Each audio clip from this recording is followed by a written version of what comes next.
Hello, I'm Ty Mason of the DiabetesCouncil.com, researcher, writer, and I have type 2 diabetes. Now I want to emphasize that my perspective is coming from one with type 2 and not type 1 diabetes.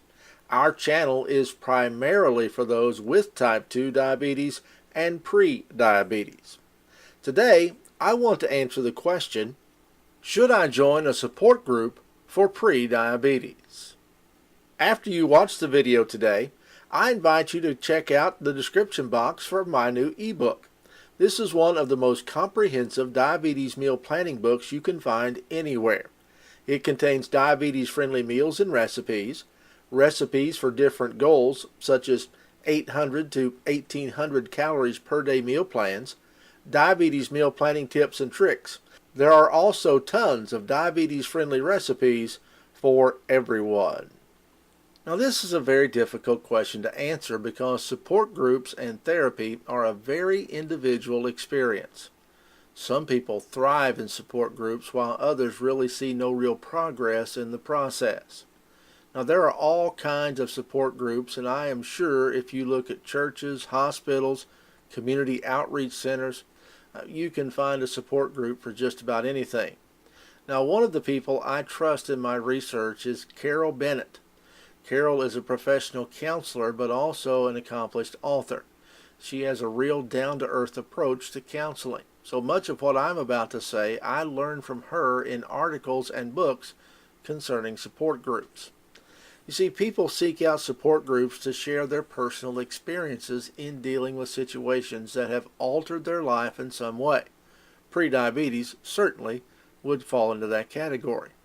There is an invisible thread that forms a bond of understanding and empathy towards each other as they share discomfort, resentment, fear, triumphs, emotional and physical relapses.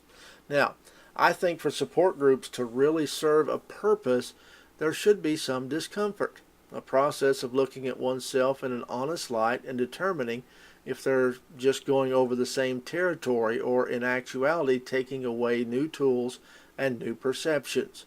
For those who have prediabetes, this is especially important. You need to look honestly at your lifestyle and decide you need to make a change, or the support group setting will probably not help. Now, in a support group setting, you can hear successes and failures. This can either motivate you or give you an excuse to just fail and accept diabetes type 2 is inevitable. Now, Carole has a couple of theories on support groups, and I want to share those with you. These are her words exactly, but I could never say what needs to be said better than her. So thanks, Carole. Support groups can become just a repetitive habit, someplace to go at a certain time and a certain day. They may blanket your ability to take action and change things on your own. You can't pat yourself on the back for just suiting up and showing up if you don't implement the concepts and ideas shared. Support groups are depressing because of their subject matter. Going over the same things over and over again might prove to be a downer for many and a constant reminder of where they may be falling short in their lives. Also, support groups that don't encourage comments or thoughts at the moment when one is sharing, well, they fall short of the mark. Feedback and interaction can stimulate opinions, options, ideas, and new thinking. Now, I would like to push the support group envelope and introduce the Living Life on Terms group and its offshoots. Now, this is Carole's little attempt at humor, but I think it's really, really good in showing you how the support group system can fail. She calls the group the IGS Support Group, Instant Gratification Syndrome, consisting of people who have zero patience for anything. They have difficulty planting invisible seeds in their visionary gardens, and they want to pull the sprouts up, demanding they grow faster. Then there's the Henny Penny, the sky is falling group. Now this group consists of the knee-jerk reaction of the doomsday plight. Woe is me, my life is over because this or that happened. There's a rapid downward spiral feeding off the negativity churned up by emotions. The what if or choked with fear group.